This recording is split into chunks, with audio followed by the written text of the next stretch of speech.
Hello hello students. देखो आज हम लोग रेजिस्टेंस के सर्किट के बेस्ड कुछ सिंपलर कॉन्सेप्ट वाइज प्रॉब्लम करेंगे। हालांकि जो first circuit you can see, circuit देखने से काफ़ी कॉम्प्लिकेटेड लगेगा, लार्जर ड्राइंग है, लेकिन बेसिकली ये एक सिंपल स्ट्रक्चर है और इसी सिंपल स्ट्रक्चर को हम लोगों को सॉल्व करना है। तो क्वेश्चन देखो, ये गिवन डायग्राम है और इस गिवन डायग्राम में हम लोगों को पता करना है कि find energy stored in the capacitor। Energy stored in this capacitor हम लोगों को कैलकुलेट करना है। बहुत ध्यान से देखो, ये बहुत ही आसान क्वेश्चन है। हालांकि देखने से इस डायग्राम में कई रेजिस्टेंस दिया हुआ है तो बहुत ज़्यादा कॉम्प्लिकेटेड लग रहा है, लेकिन वास्तव में ऐसा है नहीं, बहुत ही सिंपल क्वेश्चन है। सबसे पहले देखो, चूँकि एनर्जी स्टोर्ड इन कैपेसिटर पूछा जा रहा है तो capacitor is connected between this two point. तो सर्किट का जंक्शन को समझने के लिए मैं मान लो ये पॉइंट को ए और इस पॉइंट को बी नाम दे दिया। तो इसका मतलब सिंपल हुआ कि since we know that energy stored in a capacitor, energy stored in a capacitor is given by half CV square. यानी कि किसी भी कैपेसिटर में कितना एनर्जी स्टोर्ड है ये बताने के लिए हम लोगों को क्या चाहिए, उस कैपेसिटर का कैपेसिटेंस और उसके प्लेट्स के अक्रॉस, चार्ज प्लेट्स के अक्रॉस पोटेंशियल डिफरेंस कितना हो रहा है ये हम लोगों को बताना है ना। तो इसका मतलब है कि capacitor plates are connected to the junction A and B, so we need to know the potential difference between A B. और अगर ए और बी के बीच में पोटेंशियल डिफरेंस मुझे मिल जाता है, चूँकि कैपेसिटर का कैपेसिटेंस दिया हुआ है, तो हम लोग आसानी से energy stored in it half CV square calculate कर सकते हैं। तो इसका मतलब है कैपेसिटर के अक्रॉस पोटेंशियल डिफरेंस, यानी हमें VAB ये पता करना है। तो देखो VAB पता करने के लिए हम लोग क्या कर सकते हैं, A to B जो कैपेसिटर के अक्रॉस जो कनेक्शन है वही AB से ये एक पाथ भी कनेक्टेड है A to B। किसी भी सर्किट में कोई भी दो पॉइंट के बीच में पोटेंशियल डिफरेंस निकालने का मतलब है कि between the two points across which we need to know the potential difference. हमें क्या करना है, उन दोनों पॉइंट के बीच में एक कनेक्टेड पाथ को ढूंढना है। तो A से B जाने का एक पाथ तो थ्रू कैपेसिटर है और दूसरा कनेक्टेड पाथ ये है। तो हमें A to B ये connected path wise potential difference calculate कर लेना है। और अगर मैं A to B इस पाथ से आता हूँ तो तीनों इस पाथ में 3 रेजिस्टर्स है, तो हर एक रेजिस्टर के अक्रॉस मुझे पोटेंशियल डिफरेंस मिल सकता है as per the Ohm's law, यानी कि V = IR अप्लाई करके हर एक रेजिस्टर के अक्रॉस मैं पोटेंशियल डिफरेंस निकाल सकता हूँ। तो इसके लिए मुझे through this resistances I need to know the exact current flowing.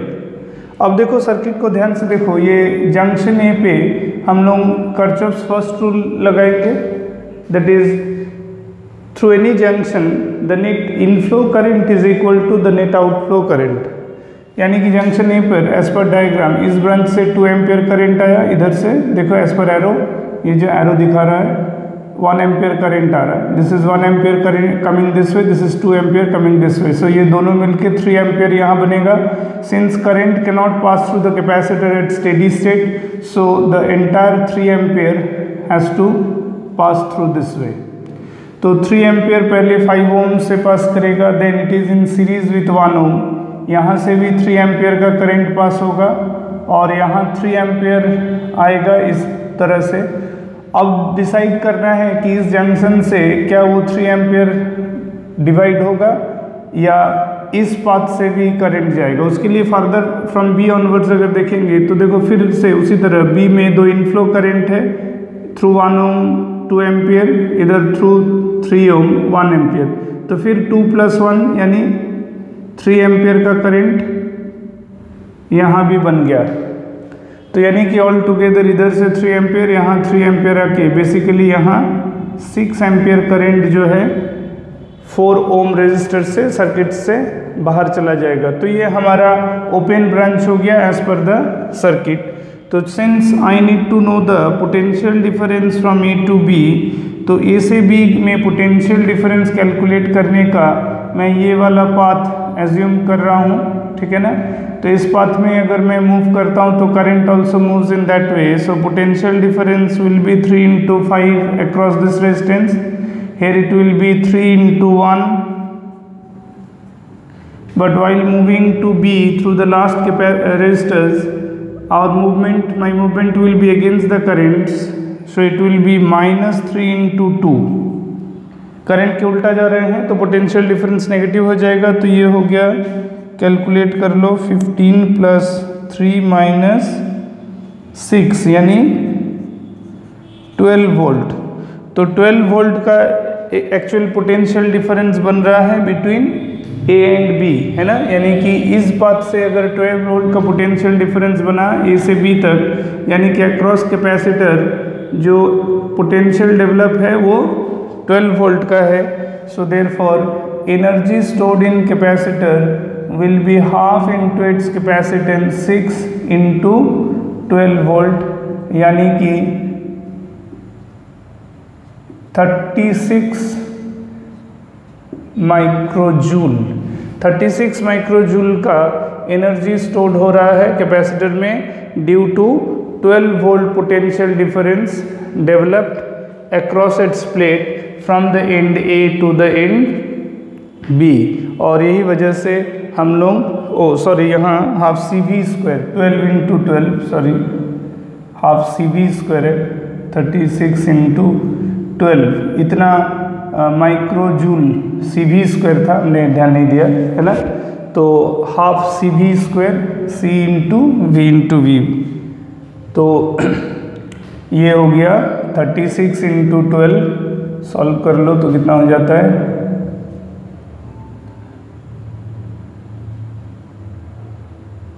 432 माइक्रोजूल। सही हुआ ना, देख लो। 432 माइक्रोजूल का एनर्जी स्टोर हुआ in this given capacitor which is of how much 6 microfarad. So समझ में आया, बहुत सिंपल क्वेश्चन था, 2 लाइन का क्वेश्चन था लेकिन कॉम्प्लिकेटेड स्ट्रक्चर था। तो इसको अच्छा से रिवाइज करो, will go to the next problem.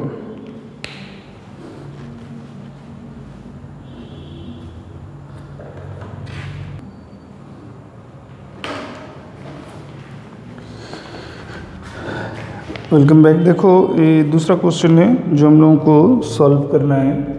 तो ये भी एक बहुत सिंपल स्ट्रक्चर है। अगर मुझे M to N का इफेक्टिव रेजिस्टेंस निकालने के लिए कह रहा है, इसका मतलब ये पॉजिटिव टर्मिनल एंड है, ये नेगेटिव टर्मिनल एंड है। और देखो इसको अगर मैं सिंप्लीफाइड स्ट्रक्चर बना लूँ तो ये चीज़ काफ़ी आसान हो जाएगा। M से N तक का टर्मिनल कनेक्शन है ना, और M से N की टर्मिनल कनेक्शन में देखो यहाँ A to N एक पाथ है, B to N एक पाथ है।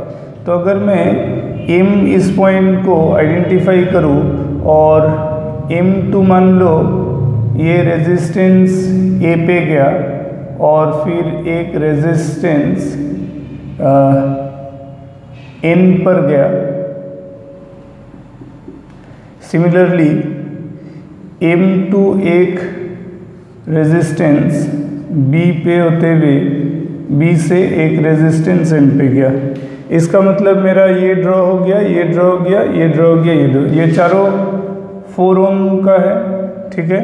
अब देखो in between A and B we are having 2 resistances in between A and B, ठीक है। ये M2 ये का हो गया। और एक है M2N, M2N का एक पाथ है सिंपली दिस वे। समझ में आ गया बात? तो देखो सबसे पहले ऊपर वाला स्ट्रक्चर से तो एक साफ हम लोगों को व्हीटस्टोन ब्रिज दिख रहा है। So this part is definitely indicates that this is a balanced Wheatstone bridge.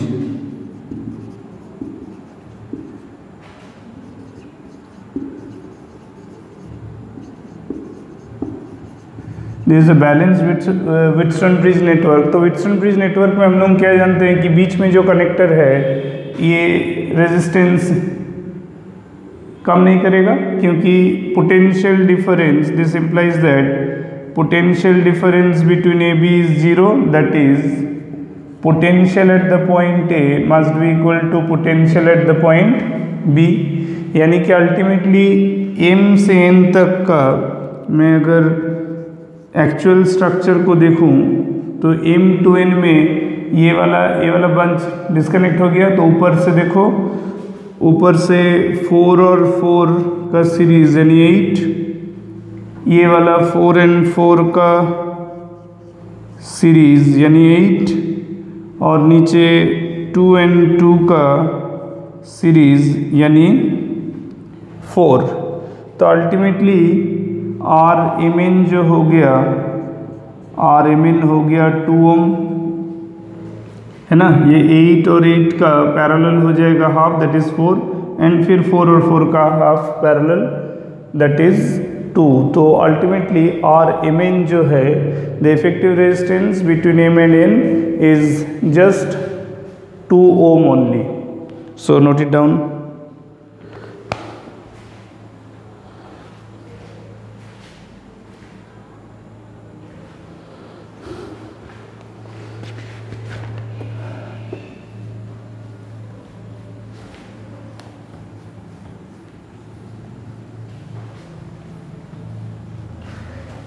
Next देखो, एक और बहुत ही सिंप्लीफाइड स्ट्रक्चर है, बहुत आसान है, और ये स्ट्रक्चर इस तरह से है। देखो, this is question number 3। Here it is showing that one battery,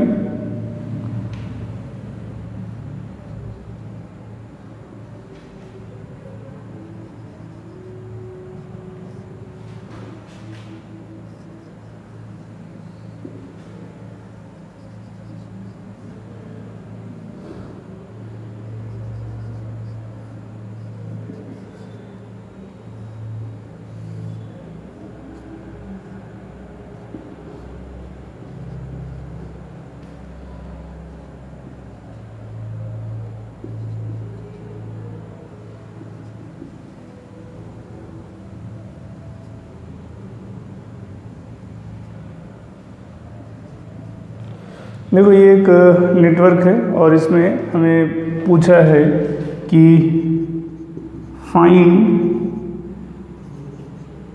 current through a. ये जो एमीटर ये है इससे कितना करंट फ्लो करेगा। तो देखो यहाँ सोर्स जो है, इस क्वेश्चन में ध्यान से देखो, ये बैटरी है 6 वोल्ट का, तो यानी कि मैं इन दोनों पॉइंट को अक्रॉस द टर्मिनल मान सकता हूँ, ठीक है।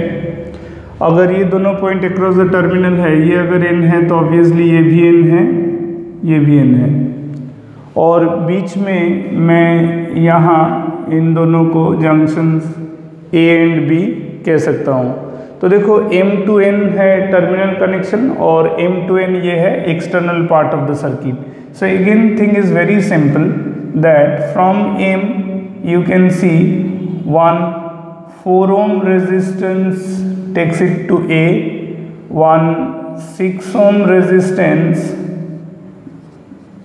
takes it to B, then between A and B this is a 5 ohm resistance, and then A2 through ammeter एक 8 ओम का रेजिस्टेंस N पे जाता है और B से एक 12 ओम का रेजिस्टेंस N पे जाता है। ये अल्टीमेट सर्किट है और यहाँ M to N के बीच में एक सिंपल 6 वोल्ट बैटरी है। तो again this is a Wheatstone bridge, you can see again this is a Wheatstone bridge between M and N, between M and N we can see the ratio of the resistance 4/6, इसका जो ratio है that is definitely equal to 8/12, 4 to 6 equals to 8/12 है ना, दोनों कितना है, this implies that ratio is 2/3, ratio is 2/3। तो इसका मतलब है this again implies that VAB A से B का पोटेंशियल डिफरेंस 0। A से B का अगर पोटेंशियल डिफरेंस 0 है तो इसका मतलब है 4 volt and 4 ohm and 8 ohm is one path and 6 ohm and 12 ohm is another path। As we need to know the ammeter reading, that is the current flowing through the ammeter. So यानी कि ये जो ammeter वाला path है जहाँ 4 ओम और 8 ohm है, 4 ohm and 8 ohm with an ammeter placed here in that path between M and N, जहाँ एप्लीकेबल वोल्टेज है जस्ट 6 वोल्ट। इसका मतलब क्या हो गया, current in this branch is equal to potential difference by resistance in it। 4 और 8 series है तो 12, so that is 0.5 ampere। तो just 0.5 ampere is the current flowing through it and that will be the ammeter reading।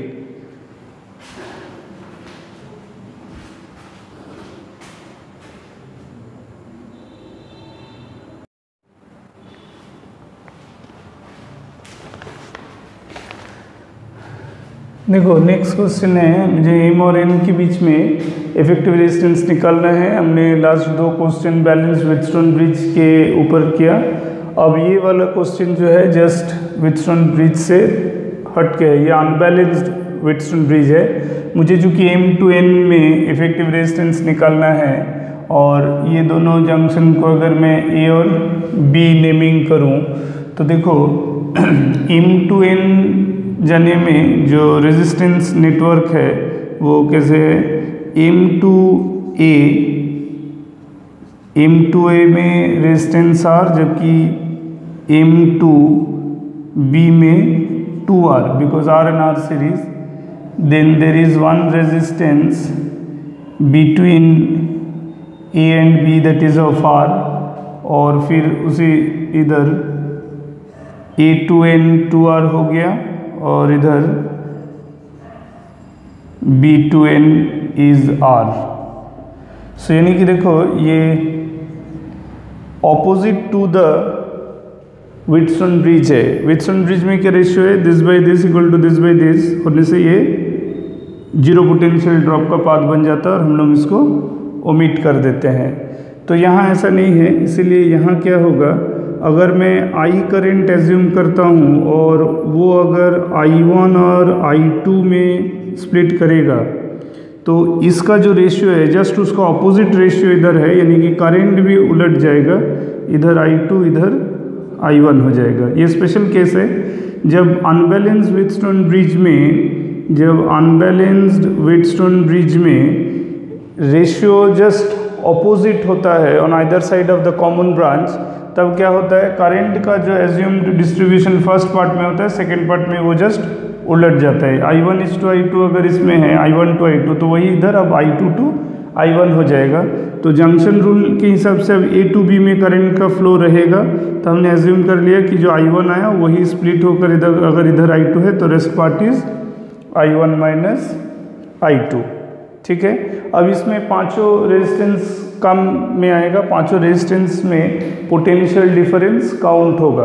ठीक है, पांचों resistance काम में आएगा to know the effective resistance. अब हम क्या कर सकते हैं, इसमें लूप रूल लगा सकते हैं। अब देखो, in loop Kirchhoff's loop rule जो है, जिसमें net potential drop is zero. Kirchhoff second rule जो है वो क्या है, net potential drop in a close loop is always zero. तो अगर मैं लूप MABM ये ऑर्डर अगर लिखता हूँ, क्लॉक को ऐसे मान लो, ठीक है, फॉर पॉजिटिव PD, ये अगर पॉजिटिव PD का मैंने ऑर्डर लिखा MABM, तो यानी कि तब इसका इक्वेशन में लिखूँगा I1 into R plus I1 minus I2 into R। और इधर देखो करंट का जो ऑर्डर है, अगर I2 इधर है तो we are going against current, that is minus I2 into 2R, that is equal to 0। यानी कि इसको अगर मैं सिंप्लीफाई कर लूँ, I1R प्लस I1R, तो इधर हो जाएगा 2I1R, और I2R को उधर ले जाएंगे तो ये बनेगा 3I2R। यानी कि in one word we can establish a relation between I1 and I2, that is 2I1 is equal to 3I2। ये एक रिलेशन बना लूप MABM से। उसी तरह अगर मैं सेकेंड लूप में भी एक रिलेशन लिखने का कोशिश करूं, ठीक है ना।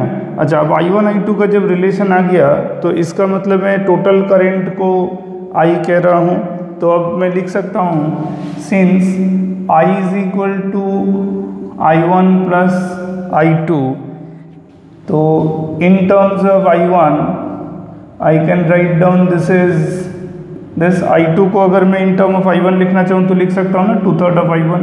तो यानी कि ये हो गया 5/3 ऑफ I1, ठीक है। तो 5/3 ऑफ I1। सिमिलरली अगर मैं I2 में लिखना चाहूँ तो therefore I2 can be written, अब देखो एक मिनट, I अगर 5/3 ऑफ I1 हुआ तो I1 is equal to 3/5 of I, and therefore I2 must be 2/5 of I, because I1 plus I2 मिलके ही तो I1 ना है। तो अब चूंकि मुझे RMN निकालना है तो मैं क्या कर सकता हूँ, VMN को एक्सप्रेस कर सकता हूँ VMA प्लस VAN। M से N तक का पोटेंशियल डिफरेंस को ध्यान से देखो, M से N तक का पोटेंशियल डिफरेंस को थ्रू द जंक्शन A मैं लिख सकता हूँ M2A plus A2N। Steady state में बिटवीन एनी 2 पॉइंट जो पोटेंशियल डिफरेंस होगा वो उन दोनों के बीच में कोई भी कनेक्टेड पाथ का PD होगा। तो ये MBN भी लिखा जा सकता है, MABN भी लिखा जा सकता है। तो अब मैंने MAN का पाथ ले लिया, तो MAN का पाथ में M2A जो है उसका पोटेंशियल डिफरेंस है बेसिकली I1 इंटू R, और A2N है 2I2R, ठीक है। अब देखो, जबकि VMN है net current I into R effective, let it be R dash, तो मैं अगर I1 और I2 जो दोनों को मैंने इन टर्म ऑफ I लिख दिया है तो उससे मैं इसको लिख सकता हूँ this is 3/5 of I into R plus 2 of I2 means 4/5 of I into R, ठीक है ना। तो इसका मतलब ये हो गया कि R dash is equal to 3/5 plus 4/5 of small r, यानी कि 7/5 ऑफ R।